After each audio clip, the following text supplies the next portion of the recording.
Good morning everyone. Current affairs to MCQ की सीरीज में 15th एंड 16th ऑफ सितंबर के करंट अफेयर्स हम डिस्कस करने वाले हैं। This is brief introduction about me. My name is Prince Luthra, all India rank 577। और एक बार टॉपिक्स देख लेते हैं जो हम डिस्कस करेंगे इस लेक्चर के अंदर। तो सबसे पहले international day for preservation of ozone layer के बारे में देखेंगे। यूथ गेम्स के ऊपर एक एमसीक्यू डिस्कस करेंगे।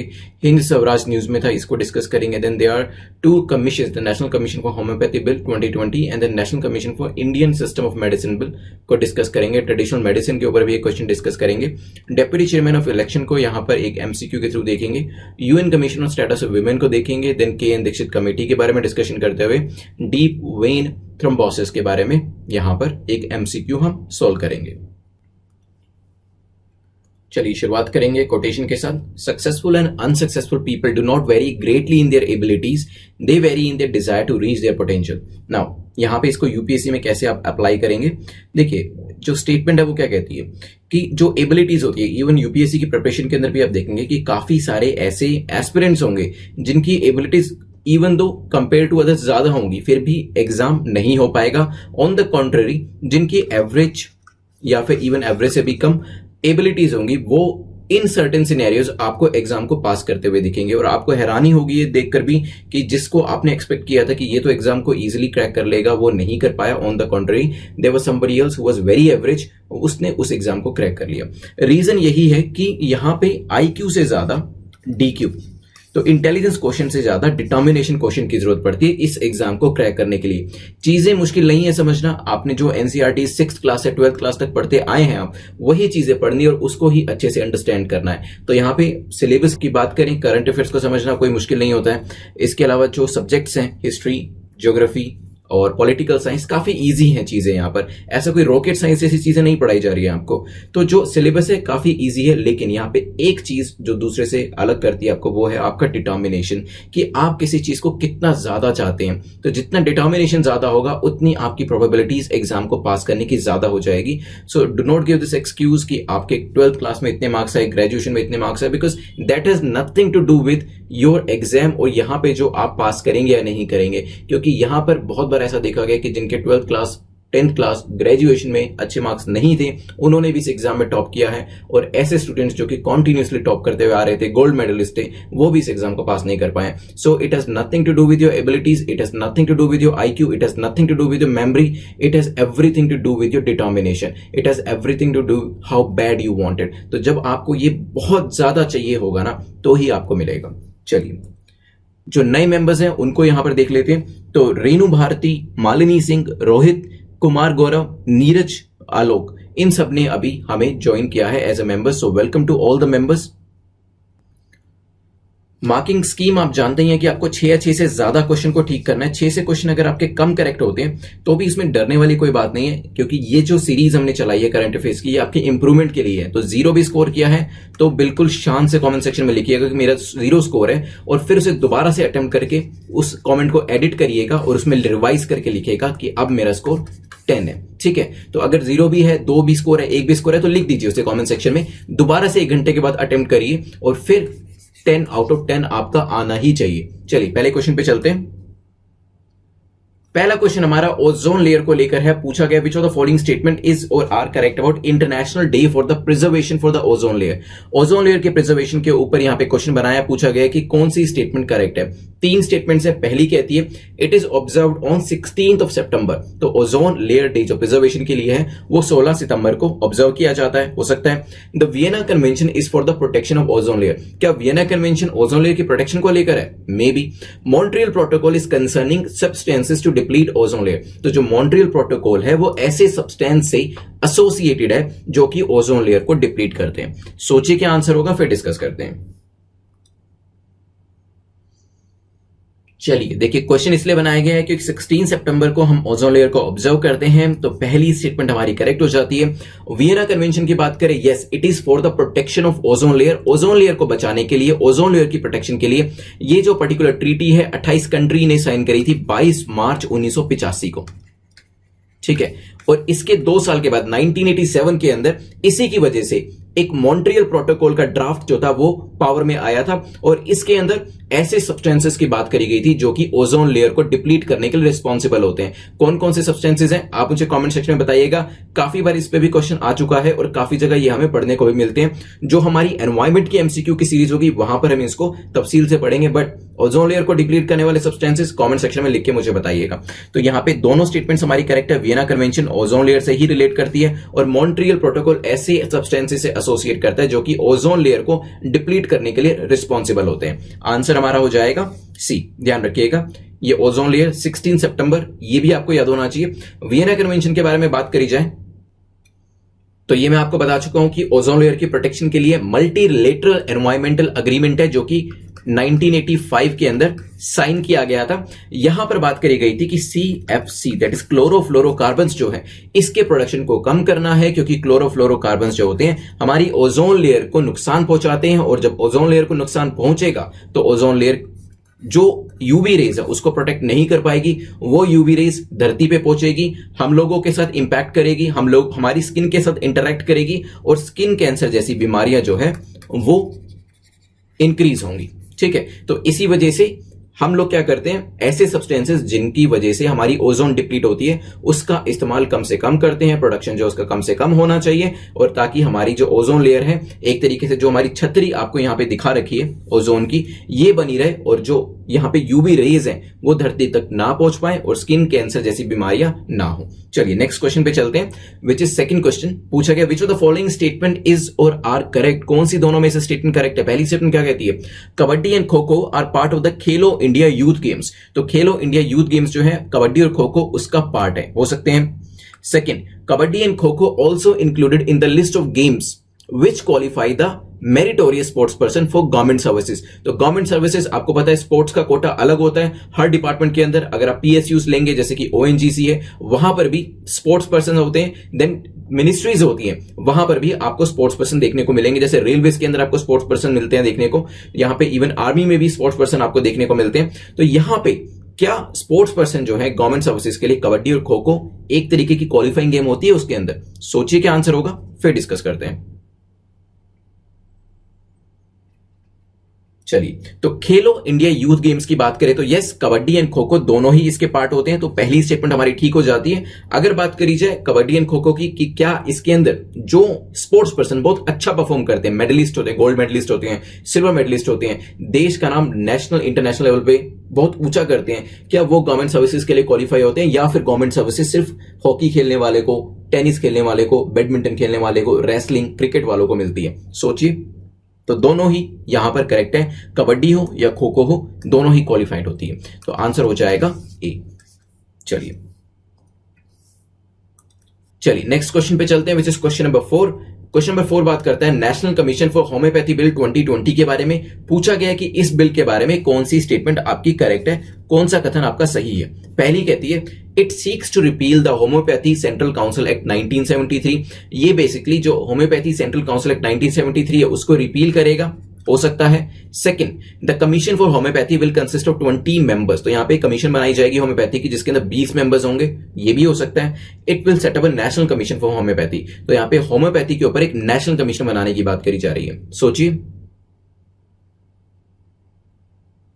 चलिए, तो पार्लियामेंट ने रिसेंटली पास किया है national commission for homeopathy bill 2020 and the national commission for Indian system of medicine bill 2020। तो ये दो बिल्स को पास किया गया है विद लोकसभा अप्रूवल। अब बात करते हैं national commission for homeopathy bill 2020 की। तो यहाँ पे 1973 का जो बिल है पुराने वाला, क्या उसको रिपील किया जाएगा? तो पहली स्टेटमेंट बिल्कुल ठीक है।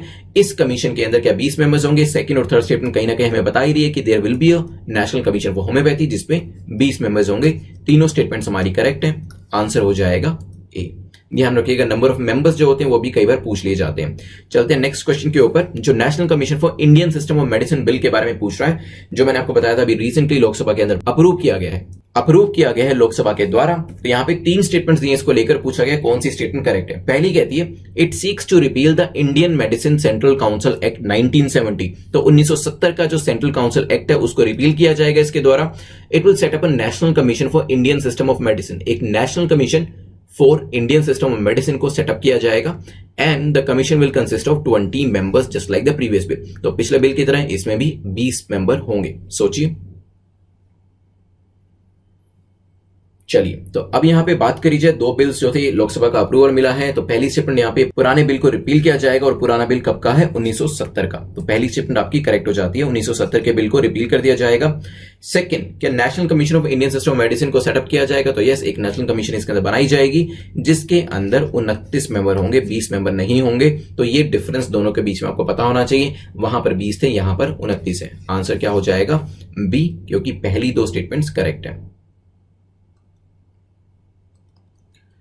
चलिए, स्पेक्ट्रम मॉडर्न इंडियन हिस्ट्री के बारे में मैं आपको बता ही रहा था जब हिंद स्वराज का क्वेश्चन कर रहे थे। इस पर्टिकुलर वीडियो सीरीज का जो लिंक है नीचे डिस्क्रिप्शन में दिया गया है, प्रीलिम्स के लिए काफी इंपॉर्टेंट है, आप चाहें तो इसे चेकआउट कर सकते हैं। इसमें जो मॉडर्न इंडियन हिस्ट्री है उसको पूरे तरीके से, स्पेक्ट्रम मॉडर्न इंडियन हिस्ट्री को एमसीक्यू के थ्रू कवर किया गया है, ताकि प्रीलिम्स के अंदर हमारा कोई भी क्वेश्चन छूटे ना। चलिए नेक्स्ट क्वेश्चन पे चलते हैं, विच इज क्वेश्चन नंबर 6। पूछा गया, which of the following is matched incorrectly about traditional medicine. Traditional medicine को लेकर कौन सा इनकरेक्टली मैच कर रहा है? तो यहाँ पे पेयर्स दिए गए। यहाँ पे पहली ट्रेडिशनल मेडिसिन की जो टेक्निक है उसका नाम है सोवा रिग्पा। सोवा रिग्पा टिबेटन की है, ऐसा कहा जा रहा है। सेकंड, सिद्धा भी एक टेक्निक है, ये तमिलनाडु की है, हो सकता है। यूनानी एक टेक्निक है जो कि केरला की है। सोचिए कौन सा पेयर ऐसा है जो कि इनकरेक्टली मैच है। चलिए, तो सोवा रिग्पा की बात करी जाए तो टिबेटन टेक्निक है ये, तो पहली जो स्टेटमेंट है वो ठीक है। ट्रेडिशनल मेडिसिन जो है ये टिबेटन रीजन से आती है। सेकंड की बात करें, सिद्धा जो है तमिलनाडु से आती है, बिल्कुल ठीक है। लेकिन यूनानी जो है, नाम में ही यूनानी है, इट कम्स फ्रॉम ग्रीस। ठीक है, तो ध्यान रखिएगा। आंसर क्या हो जाएगा बताइए? यस, आंसर विल बी ए, क्योंकि हमें क्या बताना था? इनकरेक्ट। बिल्कुल ध्यान से पढ़ना है, गलत नहीं पढ़ना है इसको। चलिए नेक्स्ट क्वेश्चन को देखते हैं, which is question number 7। Question number 7 again incorrectly पूछ रहे हैं, ध्यान से। Which of the following statement is or are incorrect about deputy chairman of Rajya Sabha election. तो deputy chairman of Rajya Sabha election के बारे में क्वेश्चन इसलिए बनाया गया है क्योंकि एनडीए के कैंडिडेट एंड जेडीयू के एमपी हरिवंश नारायण सिंह, इनको अभी री इलेक्ट किया गया है as a Rajya Sabha deputy chairman by a voice vote. तो ये वॉइस वोट के द्वारा दोबारा से री इलेक्ट होकर आए हैं। कौन? मिस्टर हरिवंश नारायण सिंह, जो कि अभी राज्यसभा के डेप्यूटी चेयरमैन का जो पद है उसको ग्रहण करेंगे। This is the second time that he has been elected. मैंने आपको बताया री इलेक्ट होके आए एज द डेप्यूटी चेयरमैन, तो दोबारा से डेप्यूटी चेयरमैन बने हैं। अब बात आती है डेप्यूटी चेयरमैन के इलेक्शन की, क्योंकि मैंने आपको बताया कि करंट के अंदर कोई भी न्यूज स्टैटिक को लेकर आती है, जैसे यहाँ पे इंडियन पॉलिटी का एक टॉपिक जो है वो डिस्कस किया गया है, तो वो स्टैटिक पोर्शन इंपॉर्टेंट हो जाता है। जैसे कि यहाँ पे डेप्यूटी चेयरमैन का जो चैप्टर है वो अपने आप में इंपॉर्टेंट हो जाता है, और इलेक्शन डेप्यूटी चेयरमैन का तो वो तो और भी इंपॉर्टेंट हो जाता है। पहली स्टेटमेंट कहती है, deputy chairman of the Rajya Sabha is not eligible for re election. Deputy chairman जो राज्यसभा के हैं वो री इलेक्शन के लिए एलिजिबल नहीं होते। मैंने आपको एक्सप्लेनेशन पहले ही बता दी, तो आपके लिए अब ऑफ कोर्स आंसर करना काफी आसान हो गया। Second, Rajya Sabha also chooses from amongst its member deputy chairman. जो डेप्यूटी चेयरमैन होता है वो राज्यसभा अपने में से किसी मेंबर को चूज करती है। Third, the deputy chairman have the same power as the chairman when presiding over the council. तो डेप्यूटी चेयरमैन जो है उनकी सेम पावर होती है, किसके बराबर? चेयरमैन के बराबर, जब वो प्रिसाइड कर रहे होते हैं काउंसिल के अंदर। सोचिए। चलिए, तो ये जो इलेक्शन वाला टॉपिक है, डेप्यूटी चेयरमैन वाला चैप्टर जो है अच्छे से पढ़ के जाइएगा, एग्जाम के लिए इंपॉर्टेंट हो गया है अब ये आपके अपकमिंग एग्जाम के लिए। तो डेप्यूटी चेयरमैन की बात करें तो यस, यहाँ पे पहली स्टेटमेंट पहले से ही गलत हो जाती है, क्योंकि मैंने आपको बताया कि अभी जो प्रेजेंट हमारे एमपी हरिवंश नारायण सिंह है वो री इलेक्ट होके आए, और री इलेक्ट कब होंगे? जब ऑफकोर्स वो एलिजिबल होंगे, मतलब री इलेक्शन जो है वो एलिजिबल होता है। Deputy chairman of the Rajya Sabha is not eligible for election, नहीं, deputy chairman of Rajya Sabha is actually eligible for re election, तो यहां पे एलिजिबल होते हैं। सेकंड स्टेटमेंट की बात करें, Rajya Sabha also chooses from amongst its member, तो यस, अपने में से किसी एक मेंबर को चूज करना होता है, तो सेकंड स्टेटमेंट ठीक है। और यहां पे जब वो डिसाइड करते हैं, कौन? डेप्यूटी चेयरमैन, तो चेयरमैन के बराबर ही उनकी पावर होती है काउंसिल के अंदर। आंसर क्या होगा? आंसर डी नहीं होगा। मैंने क्या पूछा था? इनकरेक्ट पूछा था, तो आंसर विल बी बी। तो ये मिस्टर हरिवंश नारायण सिंह को आप देख सकते हैं। चलते हैं नेक्स्ट क्वेश्चन के ऊपर, which is concerning UN commission on status of women. पूछा गया UN commission on status of women के बारे में कौन सी स्टेटमेंट आपकी ठीक है, कौन सा कथन सही है। तो अभी यहां पर क्वेश्चन क्यों बनाया गया? क्योंकि इंडिया जो है उसे इलेक्ट किया गया है as a member of the commission on status of women. तो यहां पे CSW का मेंबर जो है वो इंडिया को बनाया गया है, इस वजह से क्वेश्चन इंपॉर्टेंट हो जाता है।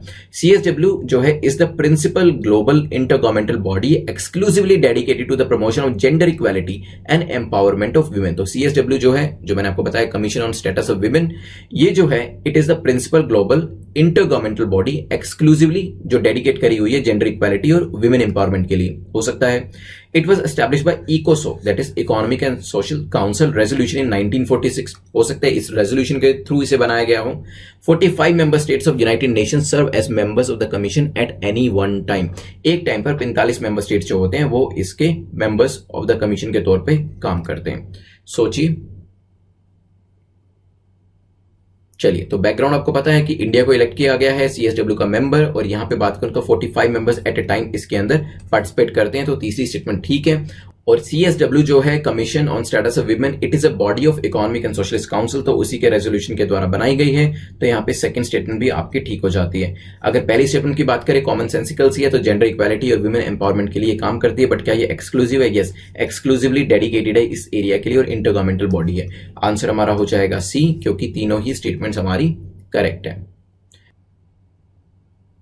क्वेश्चन नंबर 9 को देखते हैं। K N Dikshit committee is associated with, तो के एन दीक्षित कमेटी किस एरिया से एसोसिएट करती है?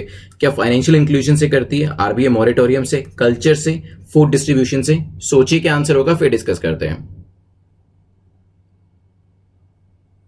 चलिए, के एन दीक्षित के बारे में मैं आपको बताऊं तो चेयरमैन है Indian archaeological society new Delhi के, और फॉर्मर ज्वाइंट डायरेक्टर जनरल रह चुके हैं आर्कियोलॉजिकल सर्वे ऑफ इंडिया के। अब आपको इनकी पोस्ट को देख के पता चल गया होगा कि डेफिनेटली फाइनेंस का तो कुछ लेना देना है नहीं, फूड डिस्ट्रीब्यूशन का भी कोई लेना देना नहीं है, तो ये कमेटी बनाई गई है कल्चर के ऊपर। तो एक एक्सपर्ट कमेटी जो है उसको सेटअप करने की बात करी गई है, जो कि होलिस्टिक स्टडी करेगी। होलिस्टिक स्टडी किस एरिया को लेके, कि ये बताएं कि ओरिजिन हमारी सोसाइटी का कैसे हुआ था और पिछले 12,000 सालों के बारे में हमारी सोसाइटी और हमारे कल्चर का एवोल्यूशन किस तरीके से हुआ है, साथ ही साथ हमारे कल्चर का इंटरैक्शन दुनिया के और किस किस कल्चर के साथ था पिछले 12,000 सालों के अंदर, आप ये भी हमें इसके अंदर बताइए। तो यहां पे जो कल्चरल एरियाज हैं उनको लेकर ये कमेटी जो है बनाई गई है। पिछले 12,000 सालों में अब तक लेकर पिछले 12,000 सालों में क्या क्या इंटरफेस हुए हैं, क्या क्या इंटरेक्शन हुई है दूसरे कल्चर्स के साथ, हमारे खुद के कल्चर में क्या क्या एवोल्यूशन हुआ है, हमारी सोसाइटी में क्या क्या एवोल्यूशन हुआ है, इसके बारे में पूरी जानकारी के एन दीक्षित कमेटी जो है वो प्रोवाइड करेगी। तो हमारा आंसर जो था यहां पे सी था। चलिए नेक्स्ट क्वेश्चन पे चलते हैं। लास्ट क्वेश्चन डीवीटी के बारे में है, डीप वेन थ्रोम्बोसिस के बारे में पूछा गया। डीप वेन थ्रोम्बोसिस के बारे में कौन सी स्टेटमेंट करेक्ट है, कौन सा कथन सही है? दो स्टेटमेंट्स दे रखी है। पहली कहती है deep vein thrombosis that is DVT occurs when a blood clot, जिसे थ्रोम्बस कहा जाता है, फॉर्म्स इन वन और more of the deep veins in your body. तो वो जब एक या एक से ज्यादा डीप वेन्स के अंदर हो जाता है क्या ब्लड क्लॉट, तो उसे डीप वेन थ्रोम्बोसिस कहते हैं। Deep vein blood clots typically form in your thigh और लोअर लेग ओनली। तो ये जो पर्टिकुलर थाई वाला रीजन होता है या लोअर लेग का रीजन होता है वहीं पे ही होते हैं। सोचिए क्या आंसर है, फिर डिस्कस करते हैं। चलिए देखिए, काफी इजी क्वेश्चन है। पहली स्टेटमेंट को अगर देखा जाए, क्योंकि देखिए ब्लड क्लॉट का मतलब ही बता दिया गया थ्रोम्बस, तो कहीं ना कहीं deep vein thrombus, deep vein blood clot, यहां पर पढ़ने के बाद ही आपको समझ में आ रहा है कि कहीं ना कहीं ये जो स्टेटमेंट है वो ठीक होनी चाहिए। तो कहीं पे भी बॉडी के अंदर आपको जो डीप वेन के अंदर जो ब्लड क्लॉट होता है उसे डीप वेन थ्रोम्बोसिस कहा जाता है। तो पहली स्टेटमेंट आपकी ठीक हो जाती है, लेकिन सेकेंड स्टेटमेंट गलत हो जाती है, क्योंकि ओनली की वजह से।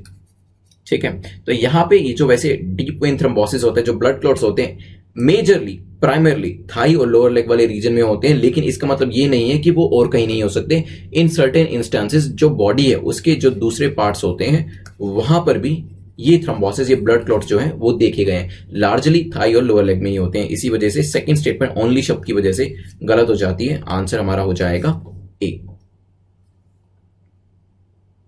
एक चीज और बता दूं इसके बारे में कि कैसे ये जो पर्टिकुलर एरिया था न्यूज में था, क्योंकि recently Shri Chitra Tirunal institute for medical science and technology Trivandrum के अंदर है ये, which is an autonomous institute of department of science and technology. इसने एक डिवाइस जो है उसे डेवलप किया है जो कि डीप वेन थ्रोम्बोसिस को प्रिवेंट कर सकता है। ठीक है, तो ये एक अचीवमेंट है, एक नई डेवलपमेंट है, डिस्कवरी है, तो इस वजह से ये न्यूज में था।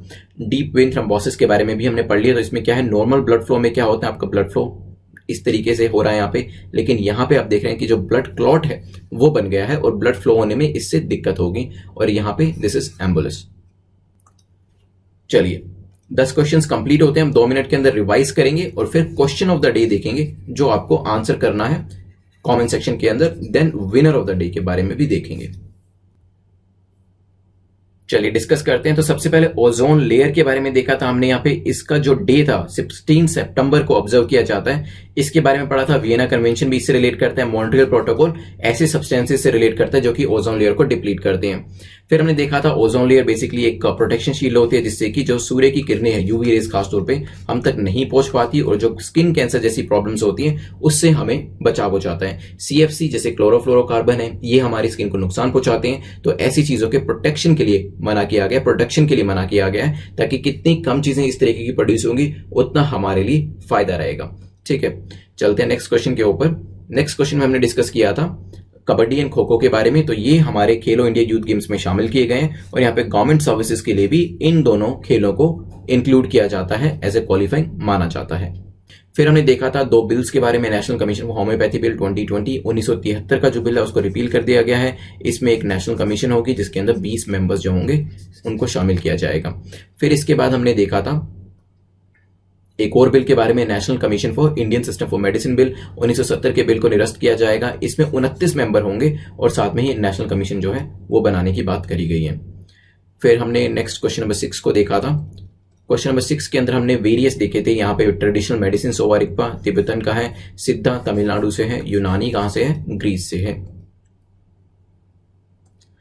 नेक्स्ट हमारा डिस्कशन हुआ था राज्यसभा के इलेक्शन के बारे में, क्योंकि अभी रिसेंटली मिस्टर हरिवंश नारायण सिंह जो है री इलेक्ट होके आए, तो मतलब री इलेक्शन इसके अंदर हो सकता है। यहाँ पे इनको जो डेप्यूटी चेयरमैन है राज्यसभा के मेंबर्स में से इन्हें चुना चाहता है, एंड यहाँ पे डेप्यूटी चेयरमैन जो है उनकी चेयरमैन के बराबर पावर होती है जब वो प्रिसाइड करते हैं।